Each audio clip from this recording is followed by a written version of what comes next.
અબડાસાના મોટીબેર ખાતે સાંધી સિમેન્ટના silica send ખાણના વિસ્તૃતિકરણ માટે મળેલી લોકસુનાવણીમાં ભાજપના મહામંત્રી રજૂઆત કરતા હતા ત્યારે અચાનક તેમને સભા સ્થળની બહાર લઈ જવામાં આવતા ભારે અફડાતફડી મચા થવા પામી હતી. તેમની આક્રોશપૂર્ણ રજૂઆતને સમર્થન મળ્યું. હવે જોઈએ અબડાસા તાલુકાના મોટીબેર ખાતે લોકસુનાવણીના સ્થળ ઉપરથી અમારા આમતક ન્યૂઝના પ્રતિનિધિ હિરેન ગોસ્વામીનો એક વિસ્તૃત અહેવાલ. અબડાસા તાલુકાના મોટીબેર ખાતે સાંધી સિમેન્ટના સિલિકા સેન્ડના ખાણના વિસ્તૃતિકરણ માટે આજે લોકસુનાવણી યોજવામાં આવી હતી. લોકસુનાવણી પ્રદૂષણ અધિકારી તથા પ્રાંત અધિકારી પ્રજાપતિ સાહેબના અધ્યક્ષસ્થાને યોજવામાં આવી હતી. આ લોકસુનાવણીમાં હઠુભા સોઢા, પીસી ગઢવી, મંગલભાઈ રબારી, નથુભાઈ રબારી, મામંતભાઈ બુધા, નવીનભાઈ જોશી, અનુભા જાડેજા અકરીવાળા, માવેશસિંહ જાડેજા અકરીવાળા, જયંતિભાઈ ઠક્કર મોટીબેરવાળા, રઘુભા જાડેજા, અલીભાઈ લાખાભાઈ કેર સહિતના મહાનુભાવો ઉપસ્થિત હતા. સુનાવણી દરમિયાન જ્યારે રજૂઆતનું એલાન કરવામાં આવ્યું ત્યારે અલગ અલગ પ્રકારના મિશ્ર પ્રકારના રજૂઆતો આગેવાન દ્વારા કરવામાં આવી હતી. આ લોકસુનાવણીમાં ઉડીને આંખે વળગે તેવી વાત એ જોવા મળી હતી કે જ્યારે લોકસુનાવણીમાં આક્રોશ વ્યક્ત થઈ રહ્યો ત્યારે ગોપાલભાઈ ગઢવી કે જેઓ અબડાસા તાલુકા ભાજપના મહામંત્રી છે તેમને ખાસ કરીને ખેડૂતોના પ્રશ્ને, લોકોના પ્રશ્ને રજૂઆત કરી અને આ ખાણ સિલિકાનું જે વિસ્તૃતિકરણ કરવામાં આવ્યું છે તેને લઈને પ્રદૂષણનો મુદ્દો ઊભો થશે, ખેતીવાડીને વ્યાપક નુકસાન થશે, ખેડૂતો આર્થિક રીતે પાયમાલ થઈ જશે તેવી રજૂઆત કરી ત્યારે લોકસુનાવણીમાં સન્નાટો છવાઈ ગયો હતો. એક તકે રજૂઆત આક્રોશપૂર્ણ બનતા વાયરના પોલીસ અધિકારીએ તાત્કાલિક અસરથી અબડાસા તાલુકા ભાજપના મહામંત્રી ગોપાલ ગઢવીને સભાની બહાર લઈ જવા માટેના પ્રયાસો કરવામાં આવ્યા હતા અને તેમને સભાની સ્થળની બહાર લઈ ગયા હતા.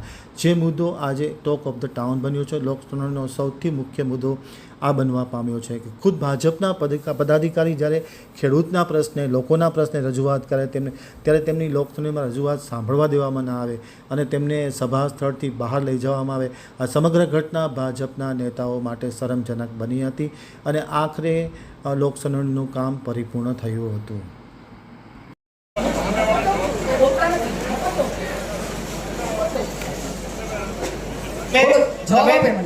જવાબ આપે રેલવે સ્ટેશન. તમારી રજૂઆત પૂરી કરી લો પછી તમને જવાબ. મારો પહેલો મુદ્દો છે સાહેબ કે જે પંચાયતને એમની પાસેથી મેં નોટિસ લીધી હતી એમાં જે દર્શાવેલું છે પેજ નંબર 3 ક્રમ નંબર 4 કનેક્ટિવિટી માટે રેલવે સ્ટેશન 113 કિલોમીટર બતાડેલું છે. સ્ટ્રાઇકમાં નડિયા રેલવે સ્ટેશન 47 કિલોમીટર બતાડે છે. આ ડિફર કેમ? ખોટી માહિતી દઈ અને આ લોકસુનાવણી કરવામાં આવે છે, બંધારણનું ઉલ્લંઘન કરવામાં આવે છે.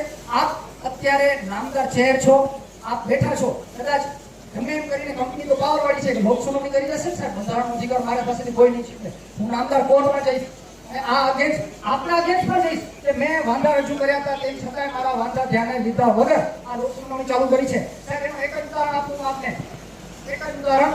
તારીખ 27/2/2024 ના રોજ, તારીખ 27/2/2024 ના રોજ CRJની લોકસુનાવણી કરવામાં આવી હતી ભુજ કલેક્ટર કચેરી, ભુજ ટાઉન હોલ ખાતે, જેના અધ્યક્ષ નામદાર કલેક્ટર સાહેબ કચ્છ હતા તત્કાલીન અમિતભાઈ અરોરાજી.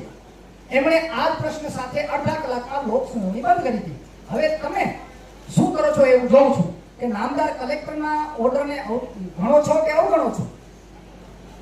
એમાં જ અમને આટલું બધું એનું જે ફાયદા છે નુકસાન અમે પણ ભોગવી છે. તો અમારા માટે એક પ્રાઇવેટ હોસ્પિટલની સુવિધા એમની સારી જ છે અંદર, પણ એમની એક કાર્યક્રમમાં, જાહેર કાર્યક્રમમાં એક સાહેબે ઓપનિંગ કરી લીધી કે અમે અહીંયા પ્રાઇવેટ સરકારી લેન્ડ ઉપર પ્રાઇવેટ હોસ્પિટલ ખોલતી. એવી રીતે પ્રાઇવેટ ITI પાંડોળને પણ ટાઈપ કરે તો સારી જ વાત છે, અમારા એરિયાનો વિસ્તાર છે, પણ અહીંયા અમે એવી વિગત કરી છે કે અહીં જ આપણી આજુબાજુમાં જેથી નવયુવાનો નોકરી મળે અને અમારા ગામમાં ડિપ્લોમા ડિગ્રી કરેલા વિદ્યાર્થીઓ છે એના માટે પણ એકદમ ઉદાસીનતા છે કે આ લોકલ છે.